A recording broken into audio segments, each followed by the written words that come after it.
The iPhone 17 Pro Max drop test is finally here, where it's going head-to-head against the Galaxy S25 Ultra. Will that be enough for it to beat the iPhone, or will Apple's durability claims prove true? Let's find out. Let's get to round number 1 in the 1 meter backdrop.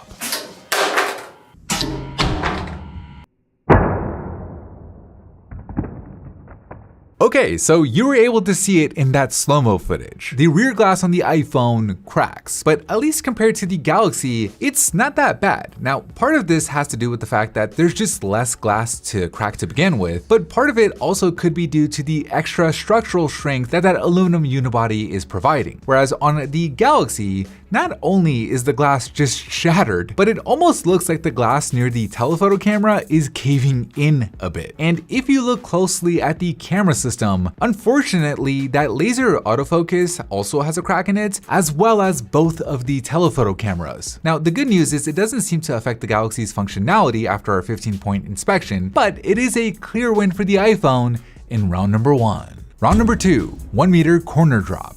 2, 1.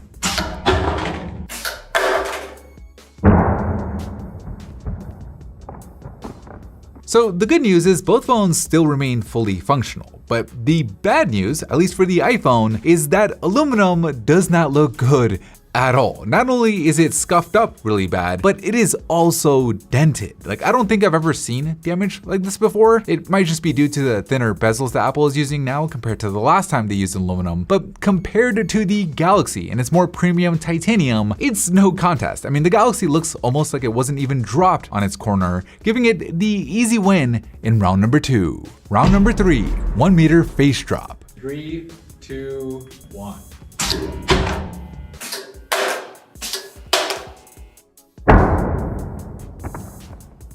Alright, moment of truth, did one of these phones survive? And no, whether you call it Gorilla Armor or Ceramic Shield 2, both phones unfortunately have their glass cracked. Now, I will say, at least compared to previous generations from a few years ago, these cracks aren't as bad as the full-on shattering that we've seen. But at least for the iPhone, it was unlucky enough to have some of its spiderwebbing go over that new selfie camera, which is causing flare issues. Now, the good news is Face ID still works perfectly fine, as does the fingerprint scanner on the Galaxy, but because the Galaxy still retains its perfect functionality, it gets the edge in round number 3. Round number 4, 1.5 meter backdrop. 3, 2, 1.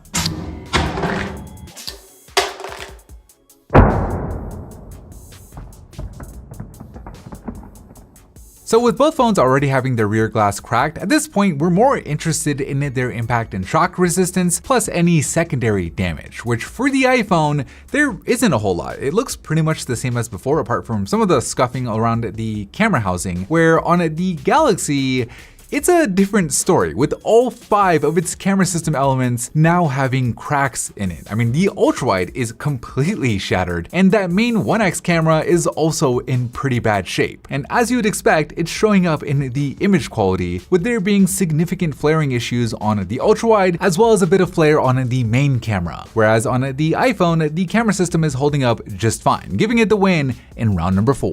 Round number 5, 1.5 meter corner drop. 2, 1.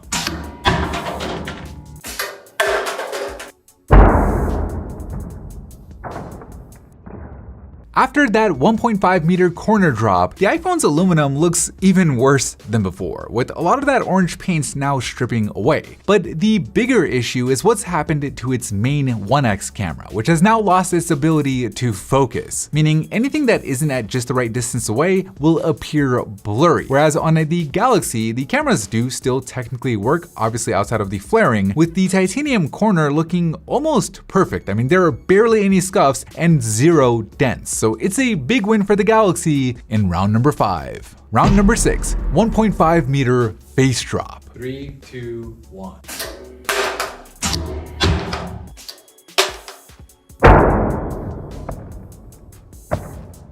So with that final drop straight onto its face, there isn't too big of a difference between the two. I mean, obviously the glass on both phones are now more shattered than before, but that's to be expected given that they were already cracked. But the big thing we're looking for is additional loss of functionality, which at this point doesn't really seem to be the case, with both phones working just as they were in the last round. So I'm gonna have to call it a tie in round number 6. In the end, this one is a tie, but how do you score it?